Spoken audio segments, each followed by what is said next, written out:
स्वागत है आपका हमारे इस यूट्यूब चैनल पे जिसका नाम है जीएस क्लब। तो दोस्तों आज हम लोग आए हैं एक नए चैप्टर को लेकर जो है भारतीय राष्ट्रीय कांग्रेस। इससे पहले मैंने एक वीडियो डाल दिया था लूसेंट वर्सेस क्राउन, और मैंने आप लोगों से पूछा था कि आपको क्राउन अच्छा है या लूसेंट।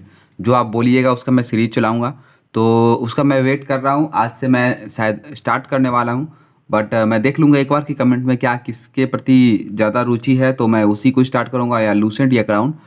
तो वो तो बात की बात है। अभी तो हम लोग कांग्रेस पढ़ने आए हैं, तो कांग्रेस पढ़ते हैं सबसे पहले। तो कांग्रेस, ये है कांग्रेस और ये है मेरा नोट्स। तो ये मेरा नोट्स 8 पेज का है, तो मैं इसे एक वीडियो में नहीं कंप्लीट करूँगा, लंबा हो जाएगा। तो मैं इसे 2 वीडियो में कंप्लीट करूँगा। फर्स्ट वीडियो में 1 से 4 पेज तक, सेकंड में 4 से 8 पेज तक। तो 2 वीडियो में ये कंप्लीट हो जाएगा, और इससे पढ़ने के बाद आपको क्वेश्चन नहीं छूटने वाला, ये कंफर्म रखिए। ये सारा चीज़ इसमें इंक्लूड है, छोटा से छोटा पॉइंट और बड़ा से बड़ा पॉइंट। अगर आपको इसका पीडीएफ चाहिए तो मैं नीचे डिस्क्रिप्शन बॉक्स में आपको इंस्टाग्राम सॉरी बोल रहा हूँ, टेलीग्राम और व्हाट्सएप ग्रुप दोनों का लिंक आपको दे दूंगा। तो टेलीग्राम पे आप या फिर व्हाट्सएप ग्रुप पे आप ज्वाइन हो सकते हैं। पीडीएफ दोनों तरफ मैं सेंड कर दूंगा। तो चलिए शुरुआत करते हैं भारतीय राष्ट्रीय कांग्रेस का। तो सबसे पहले जान लेते हैं भारतीय राष्ट्रीय कांग्रेस में जो कांग्रेस वर्ड है, सबसे इंपॉर्टेंट कांग्रेस वर्ड। तो ये कांग्रेस वर्ड का मतलब क्या होता है? एक्चुअली जो कांग्रेस वर्ड है, ये वर्ड लिया गया है अमेरिका से। अमेरिका में कांग्रेस का मतलब होता है क्या? लोगों का समूह। और उसी समूह को ध्यान में रखते हुए भारत में भी एक लोगों का समूह बनाया गया, जिसे नाम दिया गया भारतीय राष्ट्रीय कांग्रेस। भारतीय राष्ट्रीय कांग्रेस, और यही कांग्रेस लिया गया है कहाँ से? तो अमेरिका से लिया गया है। अब आगे पढ़ते हैं हम लोग। कांग्रेस की स्थापना 28 दिसंबर 1885 में बम्बई के ग्वालियर टैंक में हुआ था। इससे पहले हम लोग ये जान लें कि ये जो कांग्रेस की स्थापना हुई, ये स्थापना जो पहले होने वाली थी, ये पहले इसकी जो कह सकते हैं कि जो प्रथम अथी होने वाला था, स्थापना होने वाला था, इसका ये होने वाला था पुणे में। बट पुणे में ये नहीं हो पाया। पुणे में क्यों नहीं हो पाया? क्योंकि पुणे में उस समय प्लेग फैला हुआ था, तो प्लेग के कारण उसमें पुणे में नहीं हो पाया। और तो इसकी सबसे पहली जो क्या कह सकते हैं बैठक हुई, ये बैठक हुई सबसे पहले कहाँ पे? तो ग्वालियर टैंक में हुआ। ग्वालियर टैंक में भी कहाँ पे हुआ? तो ग्वालियर टैंक में गोकुल दास तेजपाल संस्कृत विश्वविद्यालय है, उसी में जिसकी पहली बैठक हुई थी। आगे हम लोग देखेंगे, सारा अधिवेशन देखा जाएगा कि कौन से अधिवेशन में कौन बैठे, कब हुआ, सारा चीज़। अभी मैं सिर्फ कांग्रेस का ओवरव्यू एक दे देता हूँ आपको।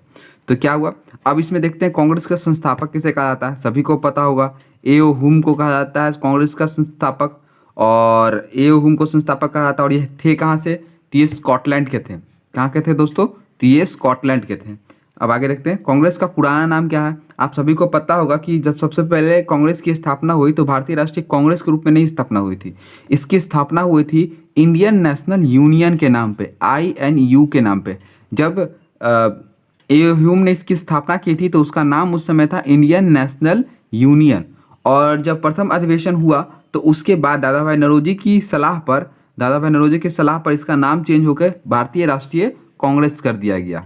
क्या कर दिया गया दोस्तों? भारतीय राष्ट्रीय कांग्रेस कर दिया गया। आगे देखते हैं हम लोग अब। तो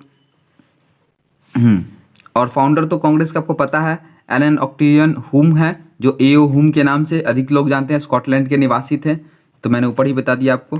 तो चलिए अब भारतीय राष्ट्रीय कांग्रेस, इंडियन नेशनल कांग्रेस, इसके बारे में जान लेते हैं। तो भारतीय राष्ट्रीय कांग्रेस के संस्थापक ए.ओ. हुम थे।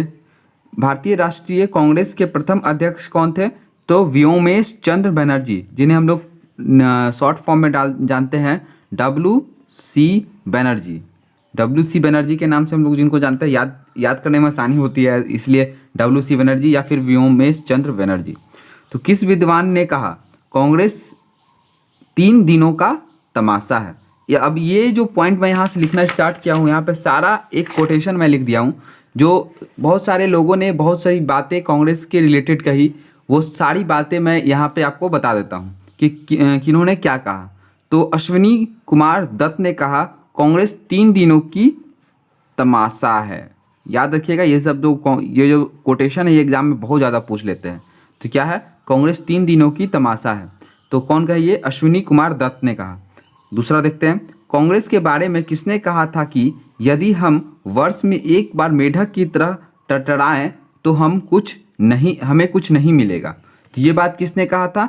तो ये बात कहा था बाल गंगाधर तिलक ने कहा था। तिलक ने कहा था कि वर्ष में एक बार टकराने से कांग्रेस कुछ हासिल नहीं कर सकती। सिंपल में ये चीज़ याद रखिएगा कि वर्ष में एक बार टकराने से टकराने वाली बात किसने कही थी, तो बाल गंगाधर तिलक ने कहा था। आगे देखते हैं, कांग्रेस न तो लोगों द्वारा प्रेरित था, न ही उनके द्वारा सोचा गया योजनाबद्ध किया गया था। अब ये चीज़ बात किसने कहा, तो ये बात कहा सर सैयद अहमद खान ने। सर सैयद अहमद खान ने ये बात कहा कि जो कांग्रेस था ना, ये तो ना कांग्रेस ना तो लोगों द्वारा प्रेरित था, मतलब लोगों द्वारा स्टार्ट किया गया था, ना उनके सोचा हुआ या योजनाबद्ध किया हुआ था, ना कुछ सोचा हुआ था। ये किसकी उपस्थिति, ये अंग्रेजों के दिमाग की उपस्थिति। तो इसके बारे में बहुत सारे सवाल भी उठते हैं जो आगे हम लोग देखेंगे। तो यहाँ पे 3 चीज़ याद रखिए, कांग्रेस 3 दिनों की तमाशा है किसने कहा, अश्विनी कुमार दत्त ने कहा। फिर एक बार वर्ष में एक बार टकराने वाली बात किसने कही, तो तिलक ने कही। और ये लोगों द्वारा प्रेरित नहीं था और ना ही सोचा गया था, ना योजनाबद्ध था, ये बात किसने कहा, तो यह सर सैयद अहमद खान ने कहा। आगे देखते हैं हम लोग, लॉर्ड डफरिन ने 1884 टू 88 के शासनकाल में स्थापित हुई कांग्रेस। अब इसमें सिंपल सा पॉइंट इसमें क्या है कि कांग्रेस की स्थापना किसके शासनकाल में हुआ, ये इंपॉर्टेंट क्वेश्चन है।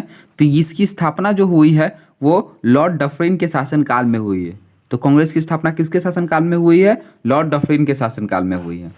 कांग्रेस का प्रथम सचिव कौन थे, तो प्रथम सचिव ए.ओ. ह्यूम ही थे प्रथम सचिव कांग्रेस के। फादर ऑफ कांग्रेस इन्हीं को कहा गया है। और इसमें एक पॉइंट आप नोट कर लीजिएगा, जो फादर ऑफ कांग्रेस इसको कहा गया है ए ह्यूम को, तो कब कहा गया है, तो 1912 में जो 27वां अधिवेशन बांकीपुर में हुआ था और इसकी अध्यक्षता कर रहे थे रघुनाथ नरसिंह मधोलकर।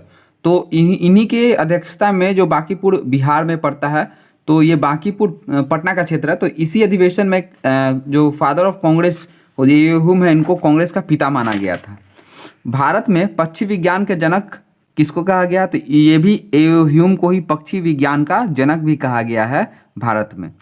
अब हम लोग आते हैं अधिवेशन को रिलेटेड। तो प्रथम अधिवेशन 1885 में हुआ था, पता है सबको, मैंने पीछे बताया, ग्वालियर टैंक में। कहाँ, गोकुल दास तेजपाल संस्कृत विश्वविद्यालय में हुआ था, मुंबई में।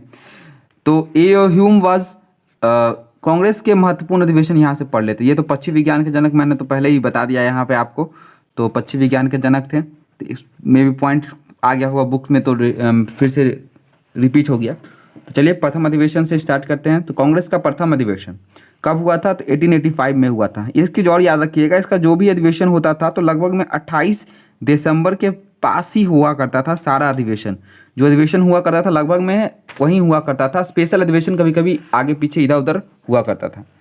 तो प्रथम अधिवेशन के बारे में हम लोग देख लेते हैं। जो प्रथम अधिवेशन था, कांग्रेस का प्रथम अधिवेशन बॉम्बे में हुआ, जिसकी अध्यक्षता व्योमेश चंद्र बनर्जी, मतलब क्या, WC बनर्जी ने किया था। और इसमें कितने लोग शामिल थे, ये भी क्वेश्चन कभी कभी आ जाता है। तो ये आए थे 72 लोग शामिल थे। तो इससे एक पॉइंट निकलता है क्या, कि अध्यक्षता कहाँ हुआ, अधिवेशन कहाँ हुआ, तो बॉम्बे में हुआ, पहला पॉइंट। दूसरा पॉइंट, अध्यक्षता किसने किया, WC बनर्जी ने किया। और कितने लोग शामिल हुए थे, तो 72 लोग शामिल हुए थे।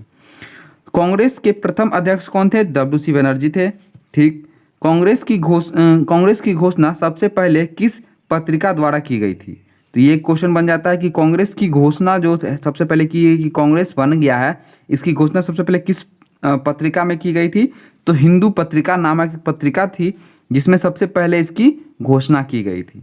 प्रथम अधिवेशन में कुल 72 सदस्यों ने भाग लिया, ये पहले ही मैंने बता दिया। कांग्रेस का दूसरा अधिवेशन कहाँ हुआ, ये था पहला अधिवेशन। अब आते हैं हम लोग सेकेंड अधिवेशन पे। तो सेकेंड अधिवेशन कांग्रेस का 1886 में हुआ।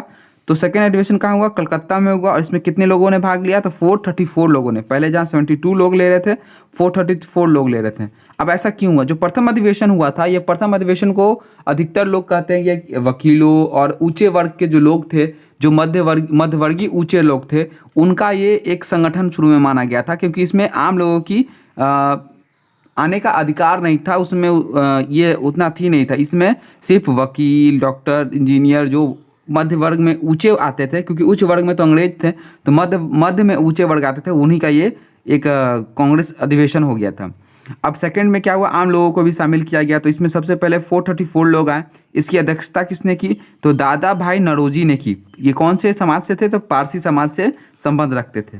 कांग्रेस के प्रथम गैर हिंदू अध्यक्ष, ये भी पूछा जाता है कांग्रेस के प्रथम गैर हिंदू अध्यक्ष कौन है, तो ये है दादा भाई नौरोजी। अब एक चीज़ यहाँ समझ लीजिएगा कि कांग्रेस में क्या किया कि सभी लोगों को शामिल करने के लिए क्या किया कि यहाँ पे सभी समाज के लोगों को एक एक बार अध्यक्ष बना रहे थे। यहाँ देखेंगे प्रथम में क्या, यहाँ व्योमेश चंद्र बनर्जी को बनाया गया, दूसरा में क्या एक पारसी को बनाया गया, तीसरे में जाएंगे तो एक मुस्लिम को बनाया गया था, चौथे में आप जॉर्ज यूले को बनाया जा रहा था। तो ये क्या कर रहा था, सभी लोगों को एक साथ करने की कोशिश की जा रही थी। तो यहाँ तक कंप्लीट हो गया। कलकत्ता में दूसरा अधिवेशन 434 दादा भाई नौरोजी ने अध्यक्षता की और प्रथम गैर हिंदू अध्यक्ष।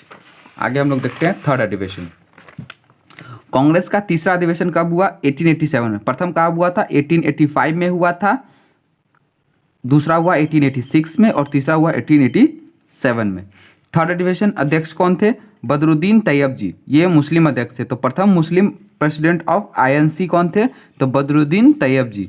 और कहाँ हुआ था, तो ये हुआ था मद्रास में। और कितने लोगों ने इसमें भाग लिया था, तो इसमें भाग लिया था टोटल आपको 607 लोगों ने भाग लिया था।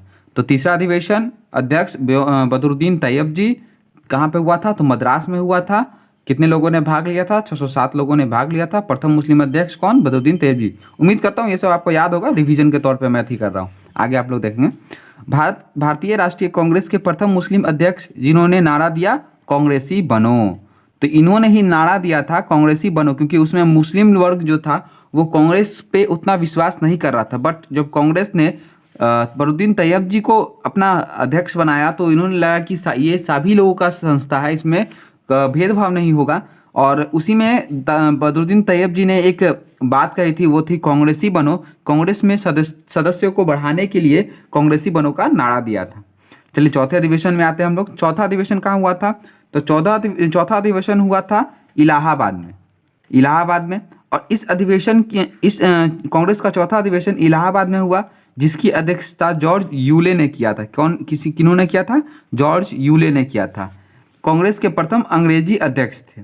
मैंने बता दिया पहले ही कि प्रथम में कौन थे, डब्ल्यू.सी. बनर्जी। दूसरे में कौन थे, सेकंड अधिवेशन में अगर हम जाएंगे तो दादा भाई नौरोजी जो पारसी से, तीसरे में कौन, बदरुद्दीन तैयब जी जो मुस्लिम, और चौथे में जॉर्ज यूले जो अंग्रेज अध्यक्ष थे। प्रथम अंग्रेज अध्यक्ष जॉर्ज यूले।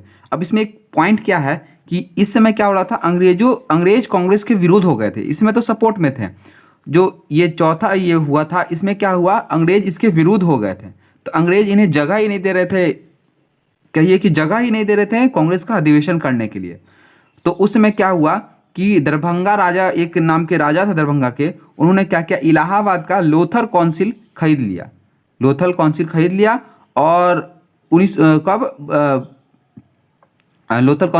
और इसमें कितने लोगों ने भाग लिया, तो इसमें 1248 लोगों ने भाग लिया था। तो एक पॉइंट याद रखिएगा कि दरभंगा के राजा ने लोथल काउंसिल खरीद के दान दे दिया था कांग्रेस को, क्योंकि वहाँ पे वो चाहते थे कि वहाँ पे उसका अधिवेशन हो। तो ये रहा चौथा अधिवेशन। यही अंग्रेजी में, George Yule was the first British president of Congress. इसी अधिवेशन में लाला लाजपत राय ने भाग लिया था। तो ये याद रखिए कि क्वेश्चन आ जाता है कि किस अधिवेशन में लाला लाजपत राय ने प्रथम बार भाग लिया था। तो ये प्रथम बार भाग लिए थे किस अधिवेशन में, चौथे अधिवेशन में भाग लिए थे। किन्होंने, लाला लाजपत राय ने भाग लिया था।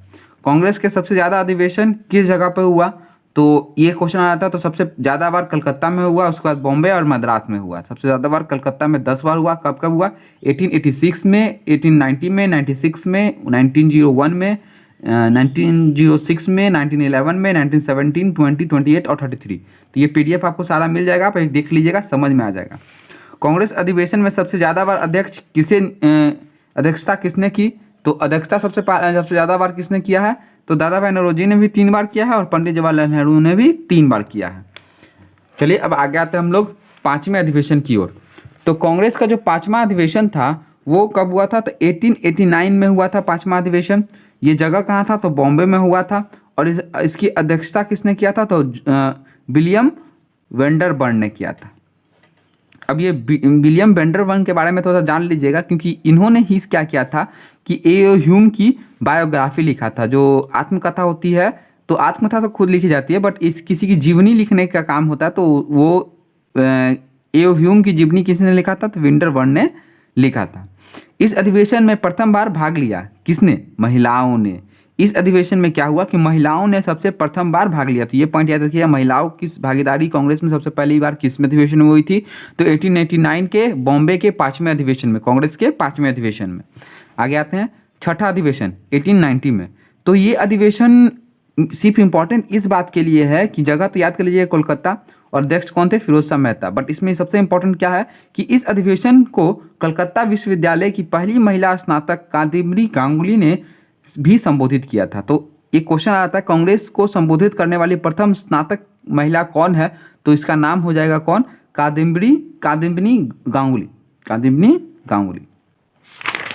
आगे हम लोग आते हैं, ये लास्ट पेज है। तो 1893 कांग्रेस अधिवेशन, 1893 कांग्रेस का 9th अधिवेशन। जगह कहाँ था? लाहौर। अध्यक्ष कौन थे? दादा भाई नौरोजी, जिसमें भारत में नागरिक सेवा परीक्षा की मांग की। तो ICS हुआ करता था उस समय, ठीक। ICS का जो एग्ज़ाम है वो सबसे पहले इंग्लैंड में हुआ करता था, सिर्फ इंग्लैंड में हुआ करता था, और वहीं से लोग सेलेक्ट होकर भारत में प्रशासन करने के, मतलब शासन करने के लिए आया करते थे। कलेक्टर, ये जो अभी IAS होता है, जो UPSC एग्ज़ाम लेता है, तो उसका एग्ज़ाम पहले ICS के रूप में हुआ करता था और सिर्फ इंग्लैंड में होता था। तो इसे भारत में भी स्टार्ट करने की सबसे पहली मांग किसने स्टार्ट की? दादा भाई नौरोजी ने मांग की। कब? 1893 के 9वें अधिवेशन, कांग्रेस के 9वें अधिवेशन में। तो इसमें सिर्फ याद रखिएगा ICS एग्जाम। तो आगे चलते हैं, 1886 कांग्रेस का 12वां अधिवेशन। जो इंपॉर्टेंट है मैं उसी के बारे में सिर्फ बता रहा हूँ। तो 1886 कांग्रेस का 12वां अधिवेशन कहाँ हुआ? कलकत्ता में हुआ। अध्यक्ष कौन थे? रहीमतुल्ला सियानी थे। कौन थे? रहीमतुल्ला सियानी थे। प्रथम बार वंदे मातरम गाया गया, जिसकी रचना बंकिम चंद्र चटर्जी ने किया था। तो आपको पता होगा कि वंदे मातरम किसने गाया है? बंकिम चंद्र चटर्जी ने गाया है। और वंदे मातरम भारत का राष्ट्रीय गीत भी है, ये भी पता होगा आपको। आगे हम लोग देखते हैं 1905 कांग्रेस का 21वां अधिवेशन, 21st अधिवेशन। जगह कहाँ हुआ? तो बनारस में हुआ।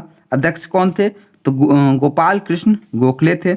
इस अधिवेशन में इन्हें विपक्ष का नेता की उपाधि मिली थी। तो इस अधिवेशन, इसमें अब आप देख लीजिए, कांग्रेस का जो 1893 का था उसमें क्या था? तो ICS की मांग की गई। 1886 में क्या था? तो इसमें राष्ट्रीय गीत गाया गया, जो कौन था? वंदे मातरम था। आगे 1905 के अधिवेशन में क्या हुआ? तो इसमें सिर्फ यही बात की जाए कि इसमें जो गोपाल कृष्ण गोखले थे, इनको विपक्ष के नेता के रूप में मतलब कि विपक्ष के नेता के रूप में उपाधि इसको उनको मिली। जैसे कि अभी बिहार में देख सकते हैं, तो विपक्ष में RJD है, उसी तरह से इन्हें विपक्ष के नेता के रूप में उपाधि मिली थी। तो इसी अधिवेशन में लाला लाजपत राय ने प्रथम बार सत्याग्रह करने की सुझाव दिया था। तो यहाँ पे आप देखेंगे, लाला लाजपत राय से एक चीज़ याद होना चाहिए आपको कि यहाँ पे आप पीछे आपने पढ़ा था कि चौथे अधिवेशन में सबसे पहले लाला लाजपत राय ने भाग लिया, और उसके बाद जो 1905 का 21वां अधिवेशन है, इसमें सबसे पहले लाला लाजपत राय ने सत्याग्रह करने का सुझाव किया था। तो सत्याग्रह करने का सबसे पहले सुझाव किसने किया था? तो लाला लाजपत राय ने सत्याग्रह करने का सबसे पहले सुझाव दिया था। अब आते हैं 1906 का कांग्रेस अधिवेशन 22वां। जगह कहाँ था? कोलकाता। अध्यक्ष कौन थे? दादा भाई नौरोजी। अब इस अधिवेशन में दादा भाई नौरोजी द्वारा प्रथम बार स्वराज शब्द का प्रयोग किया जाएगा, और यही चल के आगे पता चलेगा आपको पूर्ण स्वराज की भी मांग की जाएगी। तो देखेंगे हम लोग आगे जाकर कांग्रेस के अधिवेशन में। तो इस अधिवेशन में सबसे पहले स्वराज की मांग की गई थी 1906 के अधिवेशन में। याद रखिएगा, 1906 में स्वराज की मांग की थी किन्होंने? दादा भाई नौरोजी ने। अब 1907 का अधिवेशन देखते हैं। तो 1907 का अधिवेशन इंपॉर्टेंट है क्योंकि इसी अधिवेशन में क्या हुआ था? कांग्रेस का विभाजन हुआ था। तो कांग्रेस का विभाजन दो तथ्यों पे हुआ था। एक हुआ था कि कांग्रेस जो दो दलों में बंट गया था, एक नरम दल और एक गरम दल। तो गरम दल में कौन कौन थे? लाल बाल पाल और अरविंदो घोष। तो लाल पर लाला लाजपत राय, बाल गंगाधर तिलक, बिपिन चंद्र पाल और अरविंदो घोष। सॉरी, मैं देख नहीं पाया था। 1907 का सूरत अधिवेशन, अध्यक्ष रास बिहारी घोष। इस अधिवेशन में कांग्रेस का विभाजन हुआ, नरम दल और गरम दल, लाल बाल पाल और अरविंदो घोष। ठीक, तो अब इस अधिवेशन में विभाजन क्यों हुआ था? विभाजन इसलिए हुआ था कि ये जो स्वराज पिछला जो अधिवेशन में ये स्वराज शब्द का प्रयोग किया गया था, ये स्वराज शब्द के प्रयोग पे ये लोग का कहना था नरम दल का कि स्वराज का मतलब क्या है कि हम लोग कांग्रेस जो अंग्रेज है उनसे विनती करेंगे कि कृपया हमें स्वशासन का प्रदान करें, खुद से शासन कर सके। जबकि गरम दल बोलते थे कि विनती करने से कुछ नहीं होगा, हमें उपद्रव या हिंसा या उसका सहयोग करना पड़ेगा या फिर कुछ विरोध करना पड़ेगा, सॉरी उपद्रव नहीं कहते, विरोध करना पड़ेगा उसका, तब हमें इसका अधिकार मिलेगा। तो मेन यही था नरम दल और गरम दल में विभाजन का। और ये रहा विभाजन हुआ था 1907 का। तो ये पेज 4 तक आज कंप्लीट हो चुका हमारा, आगे 8 पेज तक है। तो नेक्स्ट वीडियो में हम इसे कंप्लीट कर लेंगे। तो आज के वीडियो के लिए कांग्रेस के लिए यही है। तो इसको एक दो बार आप देखिएगा तो आपको समझ में आ जाएगा, याद करने की ज़रूरत नहीं है, एक दो बार देखने पे आपको याद हो जाएगा। तो यही था वीडियो। कैसा लगा वीडियो आप लोग बताइएगा हमें कमेंट बॉक्स में। मैं इसका सेकंड पार्ट जल्दी ही अपलोड कर दूंगा। तो हमारे चैनल से जुड़ी रहिए और सब्सक्राइब कीजिए। इस वीडियो को अगर अच्छा लगा हो तो लाइक कीजिए और अपने दोस्तों के साथ शेयर कीजिए कि लॉकडाउन में सभी लोग पढ़ सकें, किसी का खाली समय ना जाए। तो मैं भी अपने रिवीजन के लिए मैं वीडियो बना रहा हूँ।